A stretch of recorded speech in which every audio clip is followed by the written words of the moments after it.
So much. My name is Gail Michaelis-Ow, and it's really a pleasure.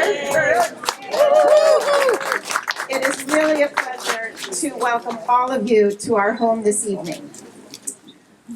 About a month ago, I got an email from Andrew Goldenkranz. Yay. Andrew is chair of the Santa Cruz County Democratic Central Committee. It's a mouthful. And he asked me in the email if I would host this event for Adam Schiff. And it took me about a millisecond to say yes. And I want to tell you the story why that's true, besides the fact that he's Adam Schiff. So I grew up in Glendale, about a block from Burbank, in the 50s and 60s. And my parents were liberal Democrats. And growing up a liberal Democrat in Glendale in the 50s and 60s was like being a Republican in Santa Cruz County. You never got to vote for a single person who was successful getting elected. So I left Glendale in 1970, actually came up here to go to UCSC, but my parents stayed. And my mom wasn't that politically active, but I remember right before the year 2000, she called me up one day and said, you know, there's this fresh, young, smart attorney, and he's going to run for Congress, and they say he has a chance. The demographics in Glendale had changed, and so my mom campaigned for him. She walked precincts and handed out pamphlets and answered phones and donated, really worked hard, and he won.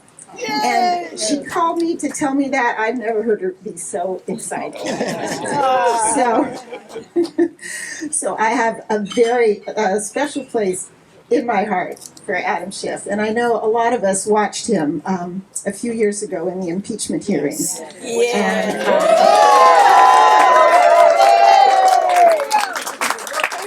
such a man of integrity and intelligence, right? So again, it's truly a pleasure and an honor to have all of you here today, and I'd like to turn over the mic to Andrew Goldenkranz. Thank you. Thank you so much, and first a tribute to Gail and George for hosting today.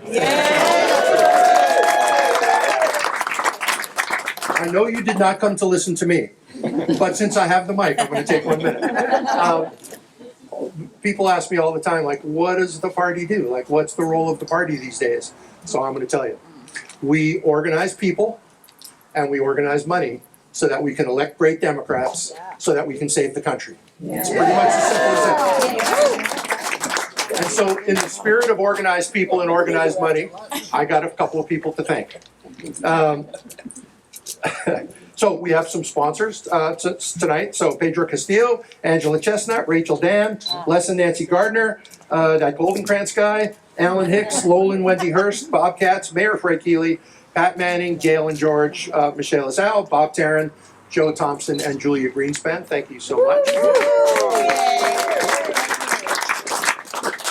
We have some electeds here. We have Santa Cruz Mayor Fred Keeley. Fred, where are you? Yeah, Fred. And Supervisor Zach Friend, I'm pretty sure I saw him back there. Okay. And then we have some elected, but to save time, people who are candidates for office, if you would just kind of wave your arm so that people will want to talk to you,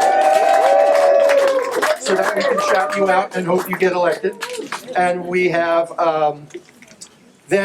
because we organize people as well as organize money, I want to thank the volunteers who made tonight possible. Karen Scott and Keith Gudger, Bodie Shargel, Ryan Jones, Jenny Sarmiento, Zen and Uliet Crow, Jenny V. Cholson, Rachel Williams, Rachel Goodell, Tony Rosamano, and Alan Hicks. And with that, thank you. So you see, we thank sponsors, we thank volunteers. That's how we organize people and organize money.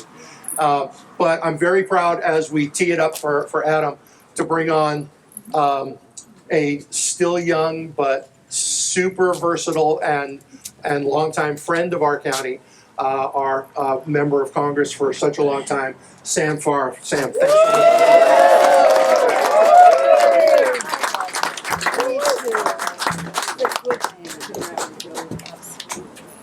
Thank you, Andrew. It's great to be back in the best Democratic county in the United States.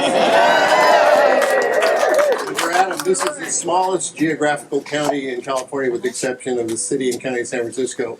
It's the first city council that passed a resolution to oppose the Iraq War, and it ended up with 780 cities in the United States taking the Santa Cruz resolution, including Chicago, New York, everybody. So this is the county where the great new progressive ideas begin. We welcome you. Look, I'm here, first of all, it's just a pleasure to be at George and Gail's house, because when I was in Congress, on days that you stay over and you visit the Smithsonian Institutes, all the different museums on them all. And you walk into the American History Museum, and there's a big arch that says the history of travel. And there's this gorgeous locomotive with all these bright colors there. It was the train that ran the vegetables from Pajaro Valley to Santa Cruz. Wow. They recovered it in El Salvador and restored it and put it in the museum. But all of the descriptions in there and all the donations that showed what agricultural life was like are donated by the Ow family. They're the only family in Santa Cruz County that are permanently endowed in the Smithsonian. Look, it's a huge pleasure for me to introduce my colleague and friend. I first met, I was in Congress, and when I was in Assembly, my roommate was Jack O'Connell, who became your Superintendent of Public Instruction. And Jack was in the Senate when Adam got elected to the Senate. And he told me, he said, I want you to meet Adam. He said, as far as I'm concerned, he's the smartest guy in the Senate, and he's the most honorable person I've ever met. And I said, that sounds like we need to put him on the Supreme Court. When he got to Congress, I said, you're on your way, and I'm going to be the one to help you get to the Supreme Court. Well, he's decided to get to the Supreme Senate because we need him there. Yeah. Now, let me tell you about Adam. I mean, he's incredible. I think he was born to be a leader.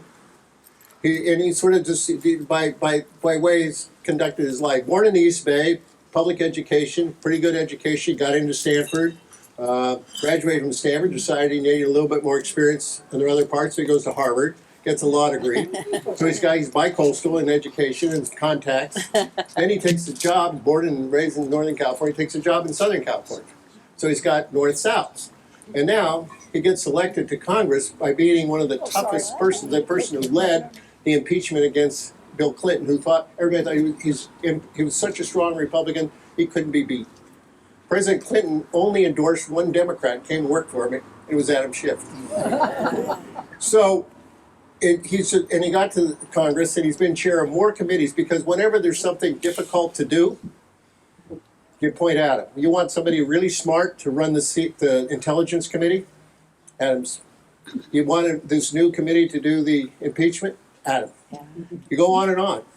And what I love so much about Adam is that leadership is about getting results. Fred Keeley will tell you that, John Laird, everybody in elective office. It's one thing to be in office, another thing to get things done. To get things done, two things. You have to get along with the other party. And even though they censored him, can you believe this? They censored the most honorable person in Congress. The Republicans still respect him because he's so damn good, and they work with him. Adam, in my opinion, is the best qualified person to ever be elected from California to the United States Senate. He will represent this state so effectively, and the way he's conducting his campaign, community by community. It's really hard to run a statewide campaign. We have no real statewide organization. We have 58 counties, 470 cities, about 1,200 school districts, and 7,000 special districts. Those are all the political bodies in California. Each one is a little political specialty. And he's got to sort of visit all of that to put together the sum total of the parts. Lastly, I want to say about Adam is that we've worked together in committees on issues. We've traveled abroad. As you know, I was a Peace Corps volunteer in Colombia. Adam, we went on a CODEL congressional delegation. Actually, I got to take my daughter. And when we were surprised when we were there because the Colombian Senate wanted to honor me as a Peace Corps volunteer. Adam knows the story better than I did, but all the other colleagues said, how the hell did Farr get into the Colombian Senate?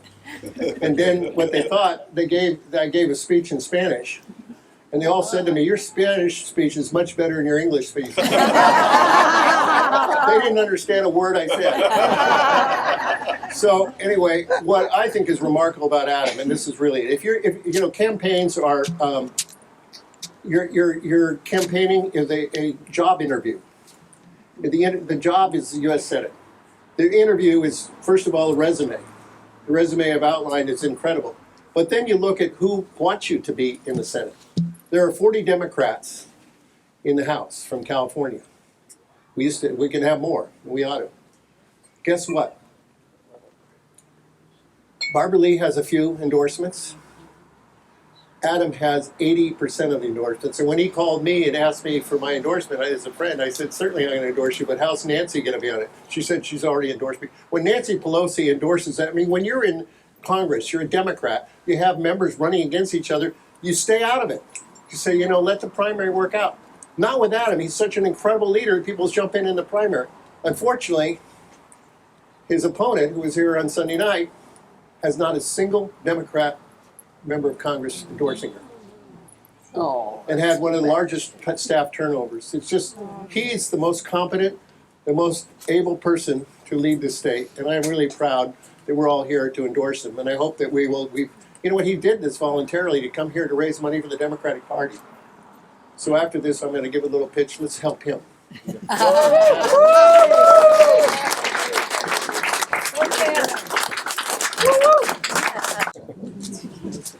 How are you doing tonight?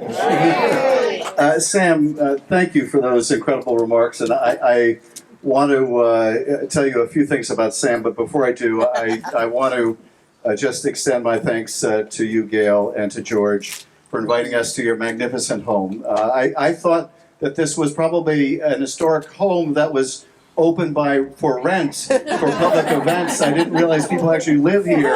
It's so magnificent. But and I love the story about your mom because it reminded me of a story about my own mom that I was reminded of very recently when someone came up to me and said, "I got a call from your mother."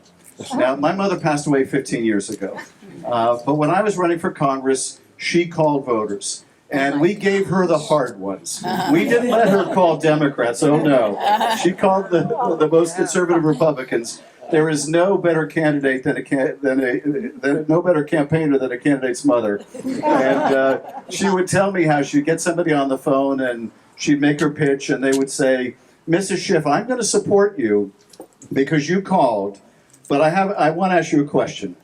Are you really Adam Schiff's mother?" And she would say, "Yes, I am. I promise you I am." And they would say, "Are you sure you're Adam Schiff's mother?" And she was like, "I think I should know." And they were a little suspicious that I had a whole bevy of older Jewish women making calls for me, pretending to be my mother, which was a brilliant idea, but it was not the case. But how wonderful to hear about your mom helping in the campaign. As Sam was saying, it was quite a Donnybrook. I was running against a guy named Jim Rogan, who was the best funded Republican incumbent in the country. And I remember Sam mentioned Bill Clinton's support, going up to the Silicon Valley where the DCCC was doing an event and Bill Clinton was a special guest. He was then in his last year of the presidency.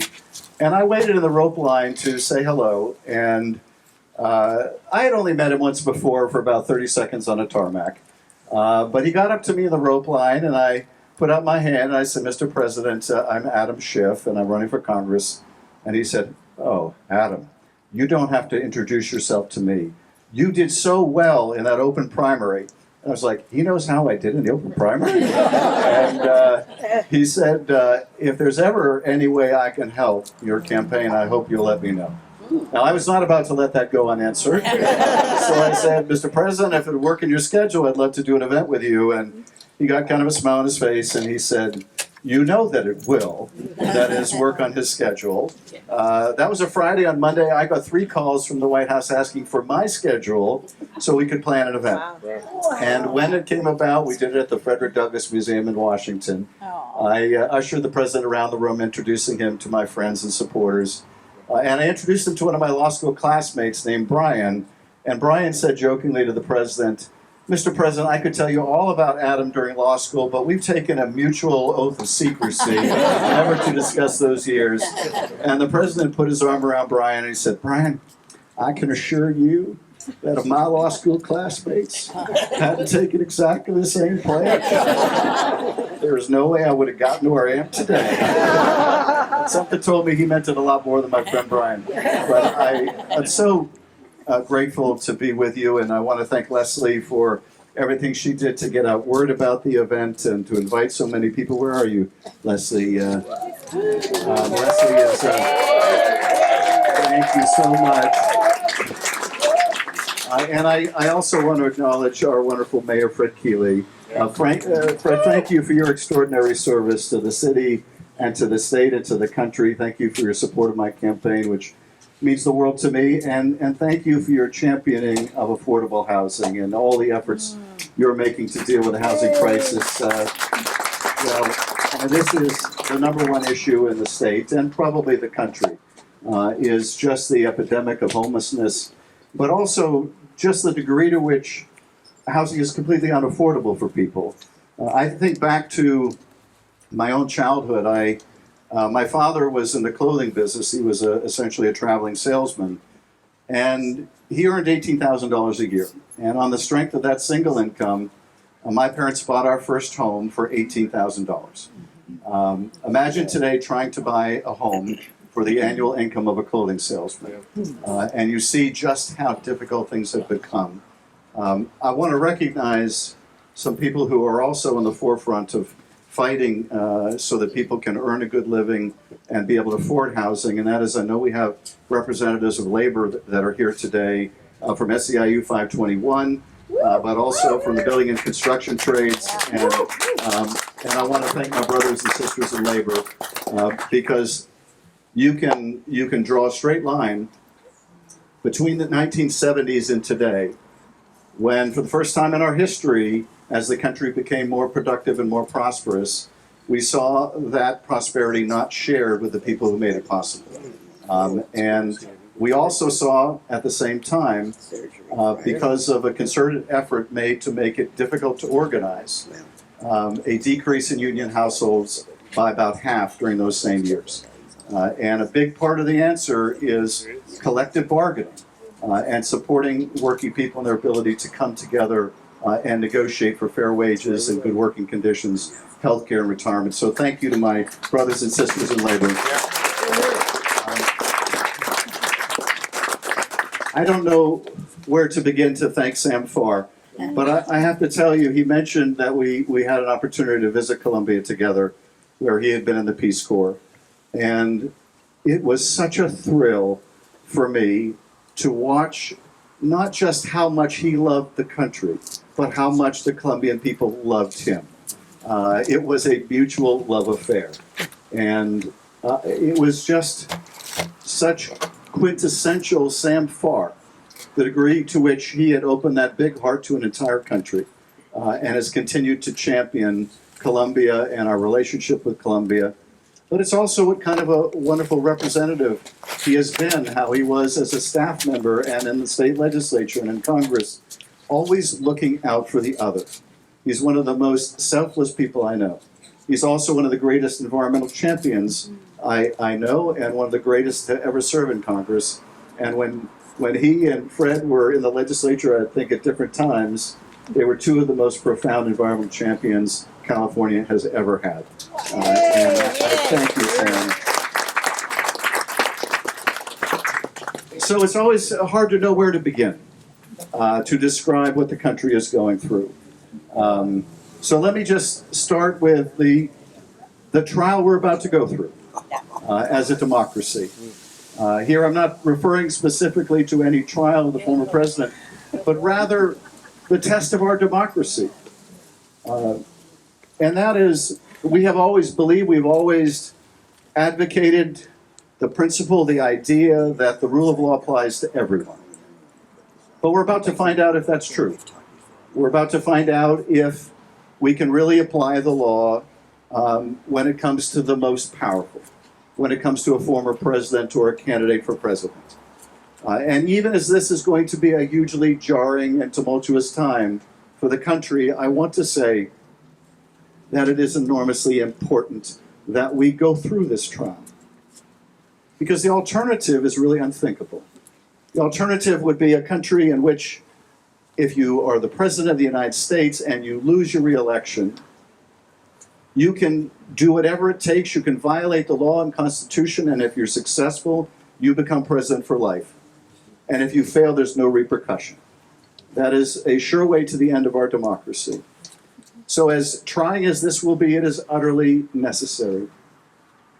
But I also want to talk about how we got to this fragile moment in our history.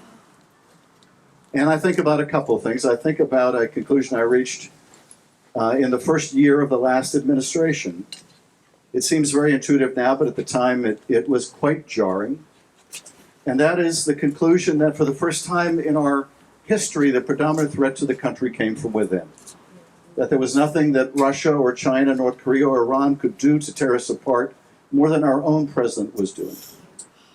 But the other conclusion, which followed all too closely from the first, was that there were none of the actions he took that were possible or would have been possible but for the willing enablement of so many of my colleagues in Congress. Colleagues who I had admired and respected because I believed that they believed what they were saying. But at the end of the day, apparently all they believed in was holding their position in Congress. None of it really mattered, and it has caused me to think a lot about what the historian Robert Caro once said in an interview when he said that power doesn't corrupt as much as it reveals. It doesn't always reveal us for our best, but it says a lot about who we are. And tragically and quite literally, we saw that for every Liz Cheney and Adam Kinzinger, there were 100 Elise Stefanik's and Kevin McCarthy. Now I want to say that power revealed Liz Cheney and Adam Kinzinger to be people of great courage and conviction. And I say that as someone totally unaccustomed to praising a Cheney. I did though, by the way, love the parody they did of the January 6th committee of our committee on Saturday Night Live when the actor playing Liz Cheney says, "People keep asking me, how did I develop such a tough spine, such a core of steel? Well, how do you think you would turn out if Dick Cheney had been reading you bedtime stories?" But I'll tell you my takeaway now after 2 impeachments, an insurrection, 4 indictments, and counting. And it is simply this. You can have the best written constitution in the world, and I believe we do. You can have the best written laws meant to constrain the worst impulses of human nature, and maybe we do. And none of that will be enough at the end of the day if people don't give meaning to their oath of office. If that oath isn't informed by ideas of right and wrong, and if people are unwilling to accept the truth or even that there is something called fact. Of all, I think, the corrosive things we witnessed in the last 6 years, the most damaging has been this relentless assault on truth. In one of America's great parties, Anthony Fauci, a public servant like Anthony Fauci, is made a villain. And a villain like George Santos is made a public servant. But I also want to tell you, because I know there's more than enough despair to go around, we are going to get through this. We are going to get through this. And I think we have an important opportunity, and more than opportunity, I think we have a responsibility in next year's election to help get this country through this chapter. And we will. We will. There are millions of beautiful, wonderful, patriotic people in every state of the union, Democrats and Republicans. We will get through this. This too shall pass. But what we do in this moment will determine how quickly it passes. Now, I want to address, I think, the most significant reason why we were so vulnerable to a demagogue to begin with. It's the reason why we also see the rise of autocrats in countries all over the world, in places like Brazil and the Philippines and Egypt and in Turkey and elsewhere.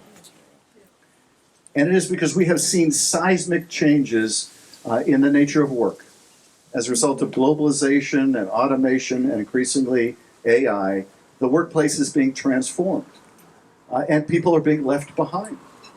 And this is also counterintuitive at a time when unemployment is at an historic low, but the problem today is not that people aren't working. The problem is not that people aren't working. The problem today is that people are working, and they still can't make enough to get by. And this, I think, is the central challenge of our democracy, is to once again make the economy work for people. I was enormously proud during the pandemic when I fought for, along with many of my colleagues, an expanded child tax credit. We more than doubled the child tax credit. And that single step, that simple step, lifted 40% of the kids in the country who are living in poverty out of poverty. And yes, and that should tell us something. It should tell us that this isn't rocket science. Some of the answers are really quite simple. They can be as simple as a single provision of the tax code. But it should also tell us that these are policy decisions. And a lot of them have been terrible decisions, because when the Republicans refused to extend that tax credit, millions of those children fell right back into poverty. Now, Sam was mentioning how much I am touring the state. It's been just a fascinating, wonderful experience to meet people in every corner of the state. But there's nothing more eye-opening than sitting down with people and learning about the real hardships they're going through, hardships which are often associated with other parts of the state, other parts of the nation. I did a number of roundtables. I've been in the Central Valley quite a lot. If the Central Valley was its own state, it would be the poorest state in the Union. There is intense poverty. When we lifted 40% of those kids out of poverty, 40 to 50% of the families in places like Merced are living in poverty. And when we let that expire, those California families fell right back into poverty. There are thousands and thousands of people in the Central Valley who can't drink their own water. We have so depleted the aquifers, we're sucking up manganese. Because of climate change, we don't have much of a snowpack, and when it rains, it pours and it floods, and it washes nitrates from the dairy waste ponds into water wells, filling them with nitrates. People are told, don't drink the water, don't bathe in it. And some of the representatives, like Kevin McCarthy, couldn't care less. There's a whole generation of young people in the Central Valley growing up with asthma because of the particulate matter in the air. McCarthy is doing nothing about that. Rural hospitals are in free fall. Not long before my very first visit, the hospital in Madera shut down. I was doing a roundtable just a few weeks ago in Madera, and not in Madera, but in Fresno, and I had one of the roundtable participants was a supervisor from Madera. And I asked him about this. I asked him whether people were leaving Madera. And there have been people already who have died because they can't get to a hospital now. And he said, I can't tell you that people are leaving Madera, but I can tell you people are not coming to Madera. These are some of the real world challenges. There's a lack of broadband access. In my district, and I would imagine here in Santa Cruz, during the pandemic, young people could Zoom into class. But in many other parts of the state, there was no access to education. They just lost a year or two of their education. I was in the Imperial Valley a few days ago. Very similar challenges with lack of drinking water, with very polluted air, with a lack of investment in resources. And I am so excited by the possibility of representing each part of the state and bringing attention and resources and help and working with people in every part of the state to meet the needs of people in California. And I want to tell you the campaign has been going phenomenally well. As Sam was saying, we have well over a majority of my California House colleagues who have endorsed me. We have now, I think, 225 to 250 federal, state, and local elected officials up and down California who are endorsing the campaign. We have the support of 5 statewide labor organizations. None of my colleagues have even a single statewide labor endorsement. We're not taking corporate PAC contributions, and we have the largest grassroots network of supporters, I think, ever in a U.S. Senate race in California. Grateful to you. I'm so particularly grateful to those of you that have supported the Democratic Party here. It would be easy to say this has gotten too ugly, I'm just going to tune it out. But one of the things that has given me such optimism about the future is that in much the same way as people after 9/11 joined the military to protect the country, after people saw what a danger was posed to our democracy, some of the best young leaders have stepped forward to run for school board, to run for city council, state legislature, secretary of state, Congress, you name it. And I look at some of these very young people, and I think to myself, we're going to be just fine. We're going to be just fine. We just have to hand this country, this planet, this state off to that next generation.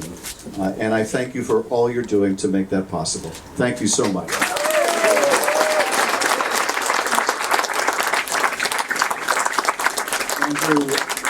Thank you for your great leadership of the party here in Santa Cruz. Thank you, too, for your role in bringing everyone together, and I would be happy to respond to questions. Okay. Jenny's got a question. Thank you so much for being here this evening. My question is about federal oversight, in particular, thinking of the Army Corps of Engineers and FEMA. I lived in Watsonville. My community flooded earlier this year. And so what are you going to do to hold those agencies accountable to make sure that we get the resources that our vulnerable neighbors need so desperately? Thanks for taking my question. No, thank you for the question, and this is exactly what I mean, in that some of the areas of the state that are most in need are not getting the help. And they're not getting the help often because they're poorer parts of the state. And, you know, I earlier in the week I was near the exit of the Tijuana River into the ocean. There's untreated effluent that is going into the ocean from that river. There is also a sewage facility south of the border that is pumping tons and tons, millions of gallons of untreated effluent in the ocean. We have our own sewage treatment facility that is not fully functional on our side of the border.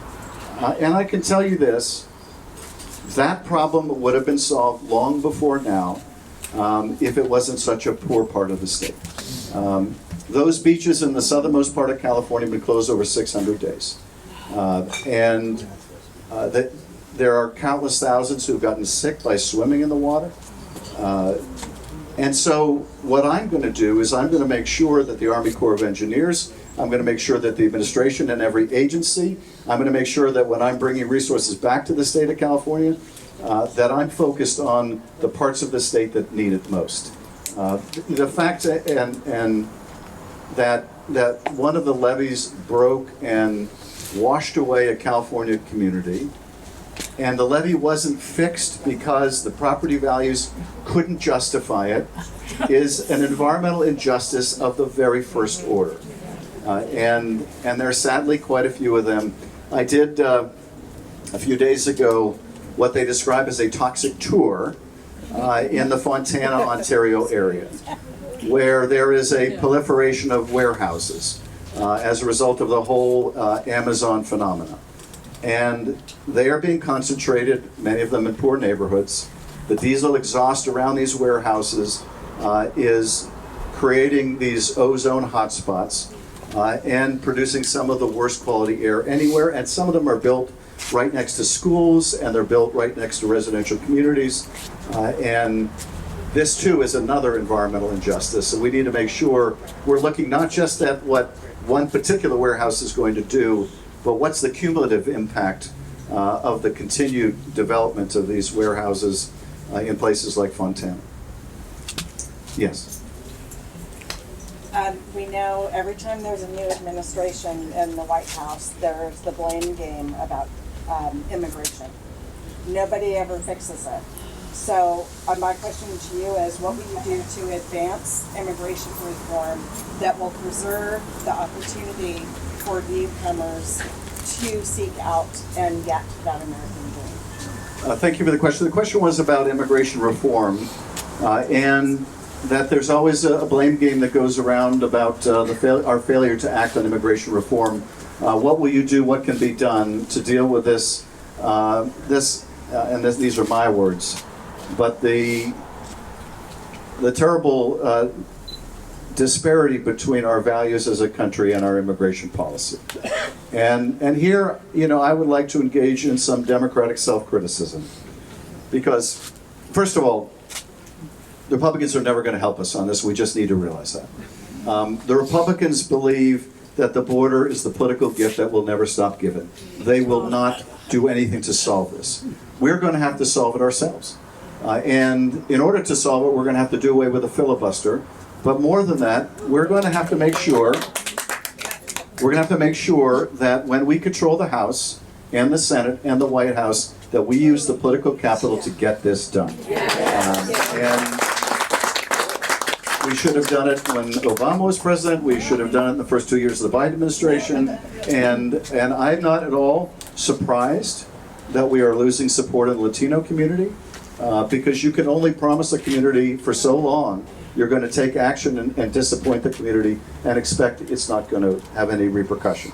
But we need to get this done. But I will say, I think the very first order of business, and this is what I will focus on in the Senate, the first order of business needs to be voting rights. Voting rights is the foundation. If you don't have a strong foundation, the whole edifice can come down. And what the Republicans have been doing in Congress and in the state legislatures to disenfranchise people, and particularly people of color, is shameful, and it is blatant. And we should have, I believe, the first thing we should have done was pass voting rights. And one thing I'm convinced of is if the situation was reversed and the Republicans could control the House and Senate and the White House, and they felt something was existential to them, and here, we feel it's existential to the country, McConnell and others would have found a way to get it done, and we should too. So that's going to be my first priority, but I'm also going to fight to make sure that we get immigration reform done. Thank you. Hi. What, if anything, can we do to fix the Supreme Court? What can we do to fix the Supreme Court? Well, apart from Sam's idea, I'm one of the main authors, along with Hank Johnson, of the legislation in the House to expand the Supreme Court. I think we need to do three things. We need to expand the court because it's been packed. We need a term limit for Supreme Court justices, and we damn well need a code of ethics for the Supreme Court. Now, I have to tell you, I would have never imagined a few years ago advocating an expanded Supreme Court, but then I never would have imagined a Senate leader engaged in such institution-destroying conduct as that gambit in which he deprived a Democratic president of even getting a hearing for his nominee for almost a year, claiming it was too soon before the election, and then in the most chokingly hypocritical fashion jams Amy Coney Barrett down our throat while people were literally voting for Joe Biden. I offered an amendment to the Judiciary Committee recently to apply and enforce a code of ethics to the Supreme Court, which is so desperately in need of one. When you listen to Alito, and Thomas is in the same category, and essentially what Alito is saying, in not so many words, is we'll take whatever trips, whatever travel, whatever luxurious stays, whatever tuition for our family members that we want, and it's none of your goddamn business. We have life tenure, so you can go to hell. This is basically the arrogant attitude of the Supreme Court. And so I offered an amendment to enforce a code of ethics. Of course, Republicans voted it down, but what really got their ire was when I said this needs to be just the beginning. That we also need to expand the Supreme Court and unstack it because McConnell packed the court. And they were quite indignant. Oh, he didn't pack the court, there's been no court packing. That's what Roosevelt tried to do. And my response was, yeah, Roosevelt tried to do it and failed. McConnell tried to do it and succeeded. There's more than one way to pack a court. And he packed a court every bit as much as Roosevelt had hoped but failed to do. I had one of my colleagues on the committee tell me, Sam, you'll appreciate this. He said, Adam, You're the perfect advocate for an expanded Supreme Court. And then, like a mic drop, just walked away without any explanation. And what I thought of, it brought me back to my days in the state Senate, to a conversation I had on the Senate floor with Jim Brolte, who was the Republican leader at the time. When Jim Brolte came up to me on the state Senate floor, and he said, "Adam, you're the worst kind of Democrat. You're the worst kind of Democrat." And I said, "Why is that, Jim?"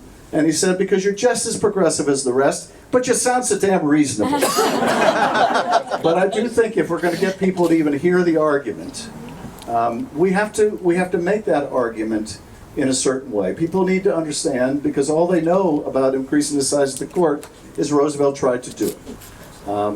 What they need to know and understand, and we need to socialize the idea, is there's more than one way to pack a court. And if we want to restore reproductive freedom to millions, we're going to need to change that court. If we want to pass clean air and clean water laws and regulations, we're going to need to unpack and unstack the Supreme Court. So this is what we've got to do. I have to tell you, I'm in amazement, and I live this every day. I'm in amazement that a guy who is sitting in the Oval Office behind that resolute desk, literally signing hush money payment checks to a porn star, is the leading candidate for president in one of America's two political parties. How is that possible? And that's probably the nicest thing you can say about it. It's certainly the least of his transgressions. She was apparently the only contractor who actually got paid.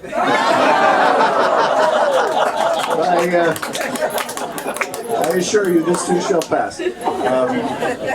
Any other questions? More, please, Rochelle. First of all, thank you for all your advocacy for Armenia and the fight against Azerbaijan. It's pretty much a genocide by starvation going on, so please keep supporting that issue. But my actual question has to do with homelessness. Really glad you mentioned housing.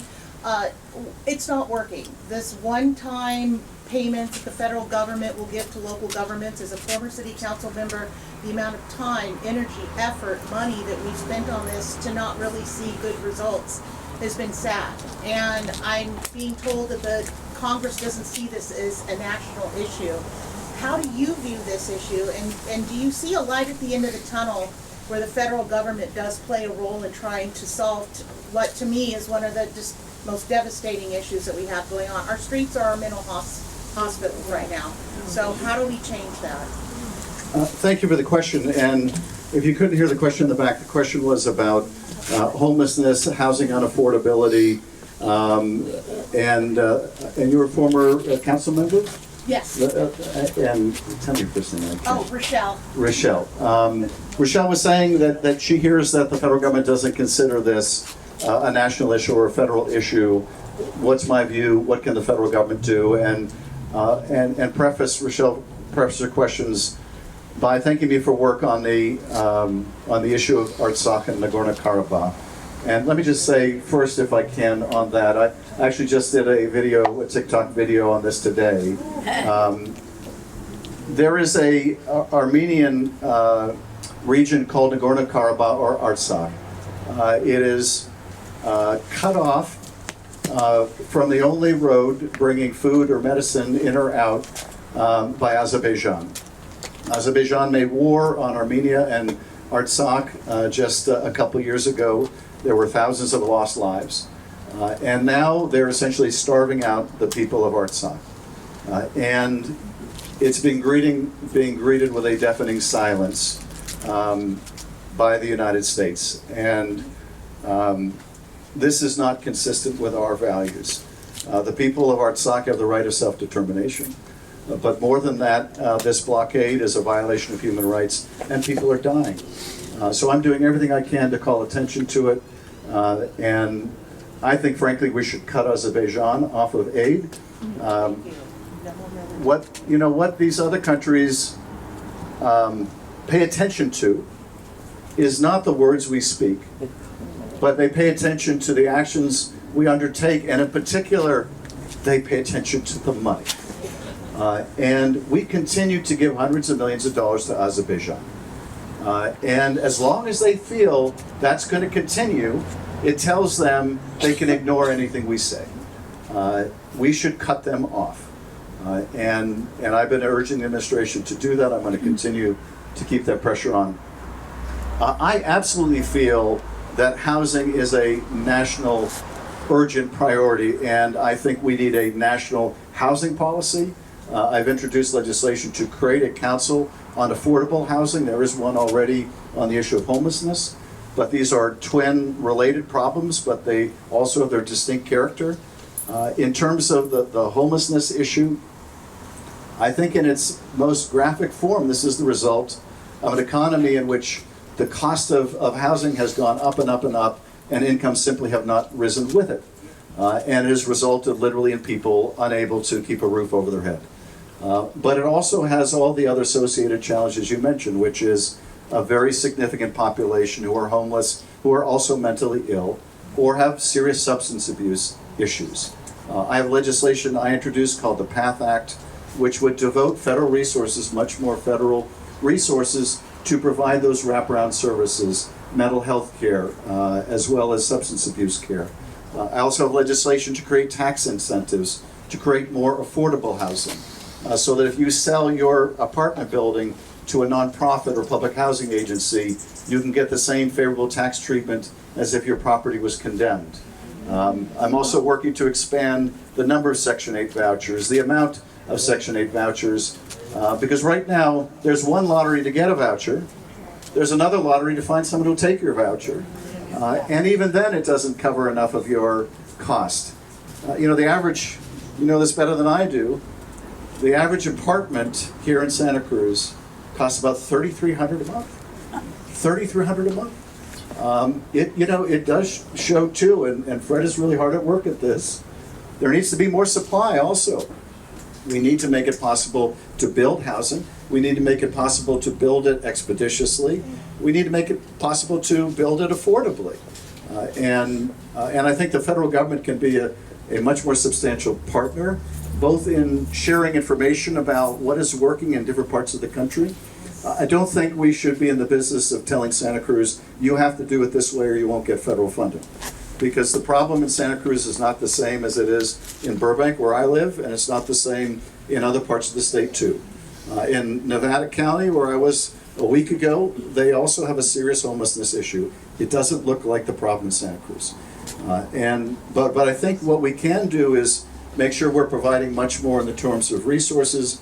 We're sharing best practices. We're making this a national urgent priority, so that there are people who get up every day in the administration and this is their sole focus. And it's not only their mission, but they actually have the authority to make things happen. But I think that this is such a profound indication of an economy that just isn't working for people. And no matter what kind of resources we throw at the problem, ultimately, if we can't raise incomes, if we can't do better by working people, then there won't be enough money to throw at the problem. And so it also, I think, is vital that we address that. I will let... Sam asked me to tell you about Nancy Pelosi and her support of me. And I should say that I want to thank you for when Sam was introducing you. I want to thank you for not booing my educational background. Nancy has this shtick she likes to do now when anybody mentions the Ivy League. She will say, Ron DeSantis went to Harvard Law School. Josh Hawley went to Yale Law School. Ted Cruz went to Harvard Law School. Don't give me the Ivy League. I've had it up to here with the Ivy League. And then she'll turn to me and she'll say, no offense. Well, what Sam is referring to is she was really my first endorser. And I a couple things I want to say about the speaker, and I'm glad you reminded me, Sam. What we were able to do on the January 6th committee was only possible because of Nancy Pelosi. She is the greatest speaker of all time. And I say that none of this would have happened because she made a hugely consequential decision, and that is that when Kevin McCarthy and Mitch McConnell lobbied against an independent commission and killed it, she said, I'm not going to let this to go uninvestigated. And she appointed a select committee, and not only did she appoint a select committee, but she made the decision not to seat two of the would-be insurrectionists, Jim Jordan and Jim Banks, on the committee, and instead to appoint Liz Cheney and Adam Kinzinger. And that made all the difference. Because let's face it, what made those hearings so powerful is that all the witnesses were Republican. Most of them were Trump appointees, others were elected in their own right. But if it weren't for Adam and Liz, those people would have never come forward. No one would have watched the hearings, and what's more, they wouldn't have been worth watching. They would have been just the usual circus. In that respect and so many others, no one has stood in the breach more than Nancy Pelosi. But I have to tell you, I was invited by Nancy to join her in the Pride Parade in San Francisco last month. And now I represent West Hollywood. I thought I knew a big Pride Parade. I had no idea. There were 400,000 people who came out for the Pride Parade in San Francisco. And I have to tell you, it was such a wonderful thing. Because at a time when there is this pernicious competition going on in the GOP, at the presidential level, at the state legislative level, among the Republican governors, as to who can more successfully dehumanize the LGBT community, and particularly the trans community, to the point of shame and dangerousness. To be around 400,000 people who were coming together just to express love for each other, to be their authentic selves, was such a welcome balm to the hate that we see out there. But I also want to tell you what a treat it was to sit next to Nancy Pelosi in San Francisco. Because she's iconic in the world, more so in the United States, yet again in California, yet further in the Bay Area, but in the LGBTQ community in San Francisco, it's the epicenter of Pelosi love. And I told her, just riding with her in the back of the convertible, I was getting a sunburn, not from the sun, but basking in the reflected glow of love for Nancy Pelosi. But there was one last person you had Last one, pointed to. Lonnie, I think, Scott? You spoke earlier about getting to the foundation of an issue, and we're looking at this country having probably the worst wealth gap that I can think of in decades, if not ever. What are some top ways that you can really quickly, effectively close that wealth gap so that it addresses these so many other issues that it's affecting? Yeah. The question was about this incredible gap in our wealth, this income gap that is, I think, at the most profound point in our history and just continues to grow. And I mentioned earlier, and I think this is really a big part of the answer, and that is we need to support collective bargaining. And I think one of the most important pro-labor reforms is something called the PRO Act, which I'm very proud to co-sponsor. And this bill, I think, is so vitally necessary because the law in this area, the National Labor Relations Act, is so badly broken. It is so difficult to form a union and to get a contract, and when you do, to enforce it, and when there are unfair labor practices, to get anyone to do anything about it. And the PRO Act would put teeth in the ability of people to come together to bargain for themselves. But we also need to make the tax code far more progressive and fair. And what Donald Trump did in that obscene tax cut was so harmful in many ways. It was harmful because it just accentuated the problem. It made those who were doing well do even better, and those who struggle even more. But it also deprived the country of the resources that we might have used to help people. And so we need to make the tax code far more fair. But we also need to be nimble and adapt to changing conditions in the economy. I told you about my father when I was a kid. Like so many in my parents' generation, they worked for the same firm for most of their career. That is not the workplace today. I remember getting in an Uber after giving a speech somewhere, and The woman Uber driver was very excited I was in her Uber, which I was very flattered by until I realized she had no idea who I was. And she said, I just got off work and I live near the airport and I can make some extra money taking you to the airport. And I said, you know, it's interesting you should say that because you didn't really just get off work, you got off one work and now you're starting a second work. And I didn't want to ask, but I remember thinking to myself, I don't know what her day job is, but if it has the same retirement plan and health benefits as her night job, then she's just going to be one health problem or car problem away from failing, like so many millions and millions of Americans. We need universal health care. We need Medicare for all that people can choose to join.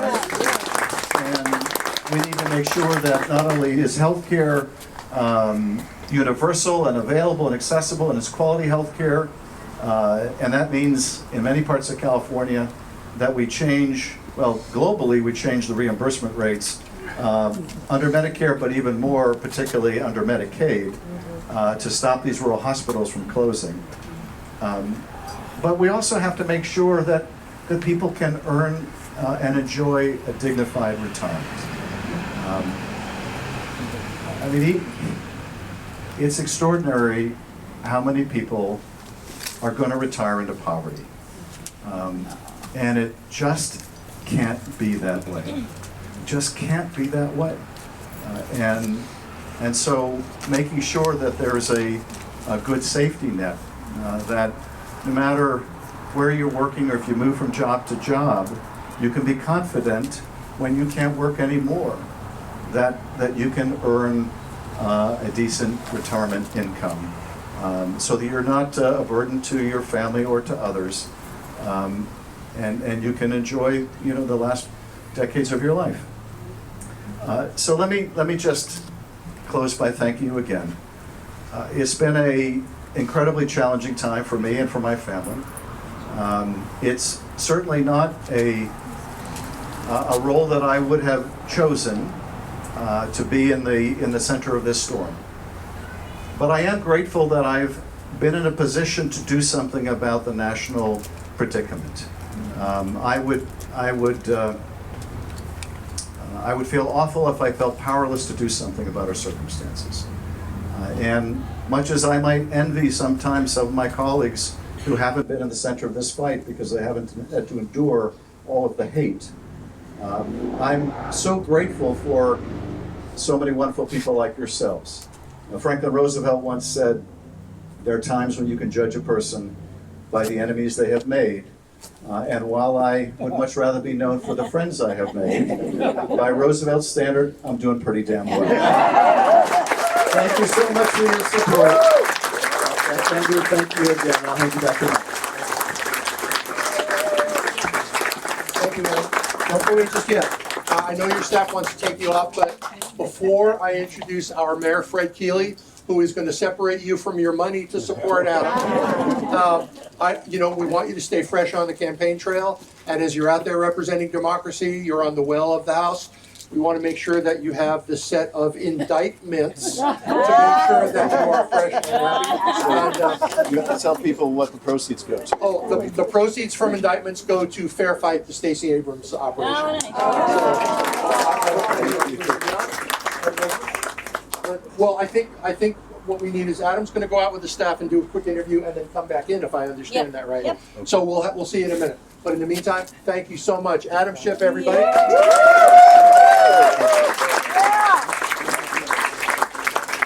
And now for the pitch, our mutual friend and our great leader in Santa Cruz, Fred Keeley. Mayor Keeley. Thank you very much. It's a pleasure to share 3 steps with the folks who have preceded me here. I will be brief. That's a promise. A couple of thoughts. One is, there's all this stuff, what a great guy he is, how smart he is, how ethical he is. Well, I want to tell you how he let me down. Here's how he let me down. I heard that for 2.5 years before you sent me to Sacramento. One of the great excitements of getting elected to the Assembly and getting sent by you to Sacramento was, I'm going to get to work with Adam Schiff. He's there less than 2 years after that, he heads off to Congress. So I have a score to settle with you, because I'm really happy you're doing this, of course. I really admire your work both in the House and in the California State Senate. Here's the deal. This gentleman is saying that he is not going to take certain money and will take other money. In other words, he's going to take our money, which is to say, folks, real people, people who commit their lives to good public policy, good public service, good outcomes in the community.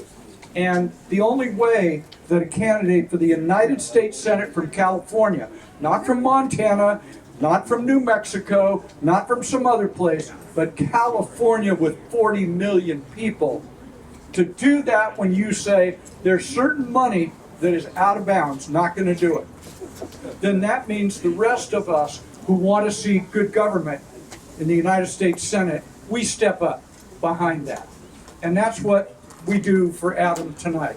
I'm going to separate myself only slightly from Sam Farr and what he said about this field. I think we have good, better, best. I think that's who we've got running for the Senate. I think Barbara Lee's a great member of Congress. Katie Porter was great yesterday in Santa Cruz. Adam Schiff is best. It's not that somebody else isn't good. All three of those candidates are great public servants. We have the chance to send somebody to the United States Senate for hopefully a hell of a long time who will represent us with integrity and decency and honor. We will be proud of the check that we wrote for him at this. The check you wrote tonight goes to the Central Committee, to our local party. What I'm asking you to do is, before you leave, to write a check to Adam. I'm going to start with a $500 check to Adam. There you go. I would hope that what you could do, this is not a competition, a challenge. The hell it isn't. Write what you can. Please write what you can. Stretch it a little bit. We've got the opportunity. Think about this. In the last 24 hours, we've had the two leading candidates for the United States Senate from California in our presence. That tells you something about their commitment to our community. Let's make our community's commitment to Adam. Write the check you can, stretch, write an even bigger one. Thank you very much.